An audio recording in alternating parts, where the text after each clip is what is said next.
Je me tiens sur la plateforme d'observation, suspendue au-dessus d'un océan d'ébène infini. Une mer d'espace où les étoiles ne sont que des piqûres de lumière froide, presque illusoires. Le vent cosmique, bien que silencieux, semble hurler à travers les parois invisibles de la station, un chant strident que seule mon imagination peut percevoir. Mon souffle se condense en volutes blanches contre la vitre cryogénique qui me sépare du vide. Je sens la vibration sourde des machines sous mes pieds, un bourdonnement qui résonne jusque dans mes os, comme si la plateforme elle-même était vivante, un organisme mécanique respirant à l'unisson avec le néant. Mon nom est Lys, et je suis ici pour entendre ce que nul autre ne peut entendre. Les échos psychiques, ces murmures d'un passé inimaginable qui s'infiltrent parfois dans le tissu de la réalité. Tout a commencé il y a quelques heures à peine, lorsque les capteurs ont détecté une anomalie. Une pulsation, non pas mécanique ou énergétique, mais mentale. Un frisson qui a traversé les réseaux neuronaux de la station comme une lame coupe le silence.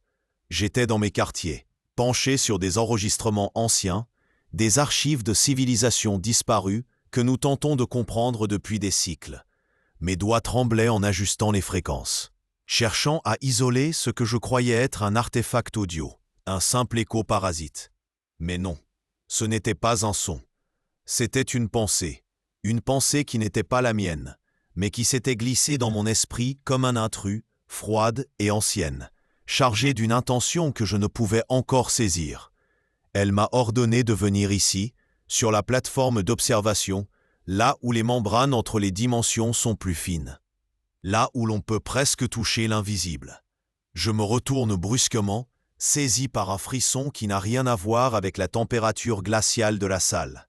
Les écrans holographiques clignotent, projetant des vagues de données dans l'obscurité ambiante, mais aucun d'eux ne peut expliquer ce que je ressens.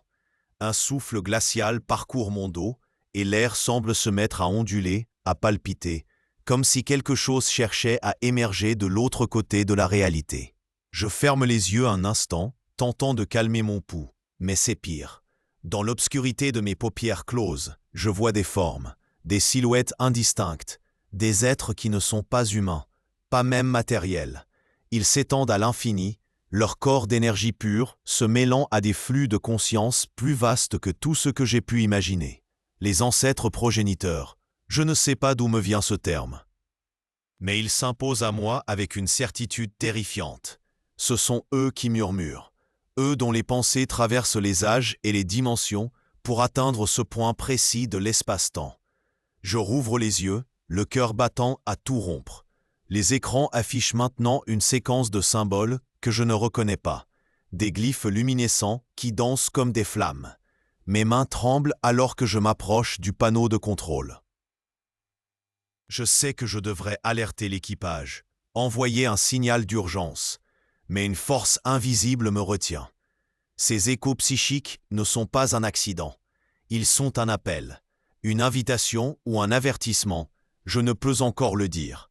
Je pose mes doigts sur le panneau, et c'est comme si un courant électrique traverse mon corps tout entier.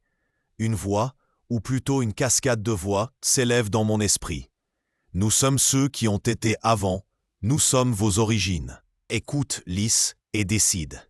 Je recule, le souffle court, mais il n'y a nulle part où fuir.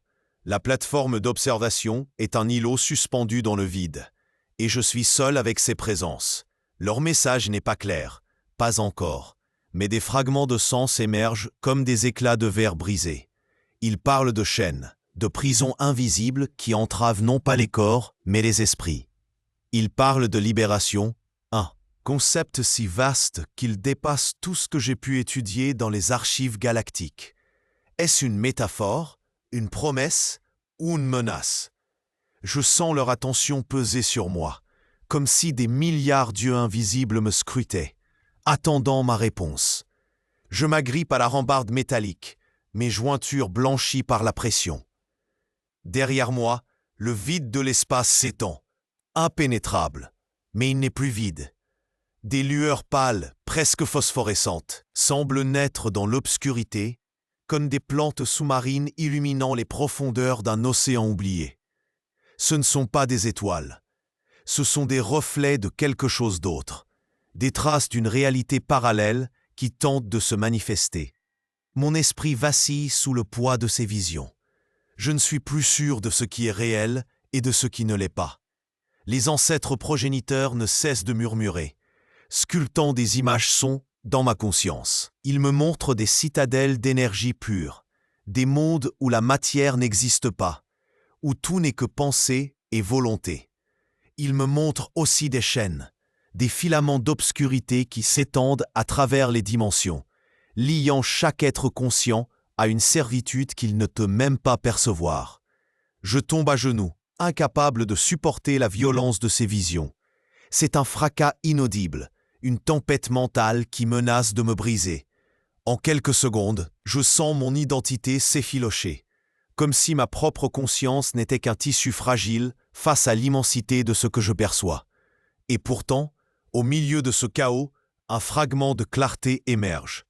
Les ancêtres progéniteurs ne cherchent pas à me détruire, ils cherchent à me libérer. Mais de quoi? De qui? Une image se forme, nette et brutale. Une flotte d'astronefs galactiques, des vaisseaux immenses dirigés par des entités que je ne peux nommer, des êtres qui surveillent et contrôlent chaque recoin de l'univers connu. Chaque pensée, chaque rêve, capturé et archivé, utilisé pour maintenir une domination invisible. Je me redresse, le souffle rauque. La plateforme d'observation tremble légèrement, comme si elle ressentait elle aussi l'écho de cette révélation.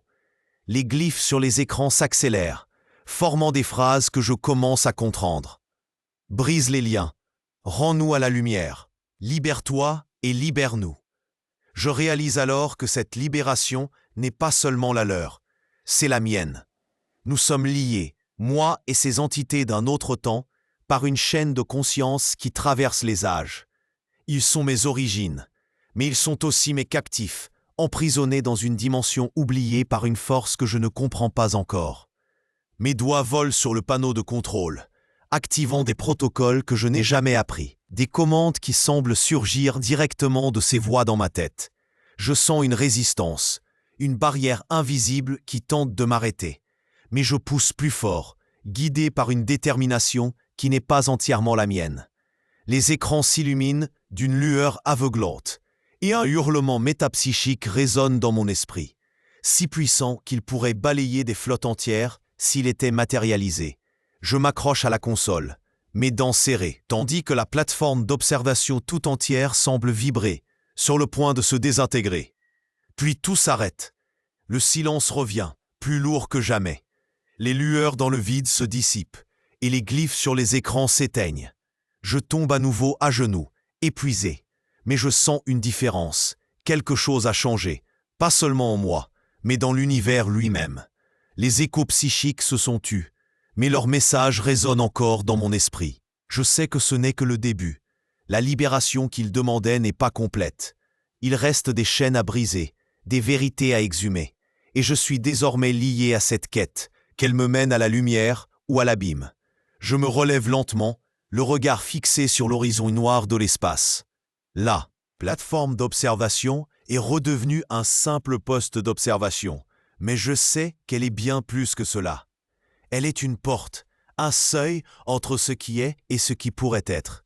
Et moi, Lys, je suis devenu le gardien de cette porte, le porteur d'un secret que je ne comprends pas encore pleinement. Les ancêtres progéniteurs m'ont choisi, ou peut-être m'ont-ils créé. Mais une chose est sûre, je ne serai plus jamais le même. La libération a commencé, et je suis son premier écho. Mes tas résonnent sur le sol métallique de la plateforme d'observation, un écho métallique qui semble se perdre dans l'immensité du vide spatial au-delà des baies vitrées. Mon souffle est court, irrégulier, comme si l'air lui-même portait encore la trace des pulsations métapsychiques qui ont secoué cet endroit il y a quelques instants. Je m'approche de la console centrale, mes doigts tremblants effleurant les panneaux froids. Les instruments sont inertes, leurs écrans noirs comme des yeux aveugles. Pourtant, je sens encore une vibration, un murmure inaudible qui persiste dans les structures de la plateforme, comme si elle était vivante, comme si elle se souvenait. Je ferme les yeux un instant, tentant de saisir les fragments du message des échos psychiques. Leur appel était fragmentation et chaos, mais au cœur de cette tempête, une clarté froide s'est imposée. La libération n'est pas un simple acte, c'est un processus, un déchirement progressif des voiles qui emprisonnent la vérité.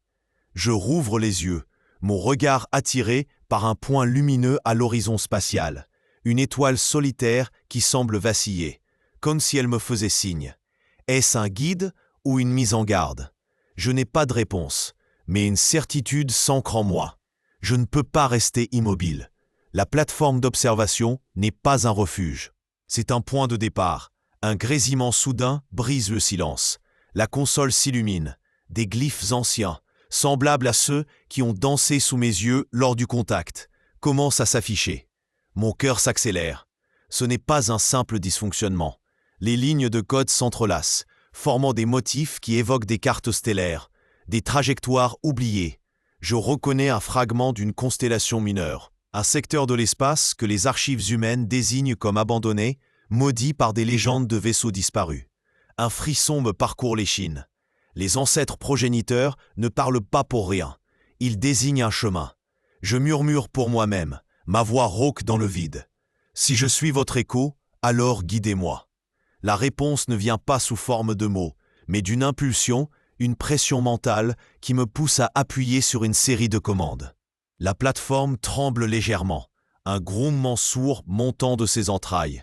Les baies vitrées s'opacifient un instant avant de révéler une vue nouvelle, un champ d'astéroïdes. Débris d'un monde brisé flottent à quelques unités astronomiques. C'est là que je dois aller. Je le sens. La libération commence par dévoiler ce qui est caché, et ces ruines spatiales portent peut-être le prochain fragment du mystère. Mon regard se durcit. Lys, le doute n'a plus de place en toi. Tu es le gardien de cette porte, le porteur de cette quête. Je m'engage dans le corridor menant au hangar, prêt à activer un module de transit. Chaque pas me lie davantage à ce destin. Chaque décision me rapproche d'un abîme ou d'une révélation. Mais je n'ai plus le choix. La vérité m'attend, quelque part dans ce chaos de pierre et de vide, et je la trouverai, même si je dois pour cela briser les dernières chaînes de ma propre humanité.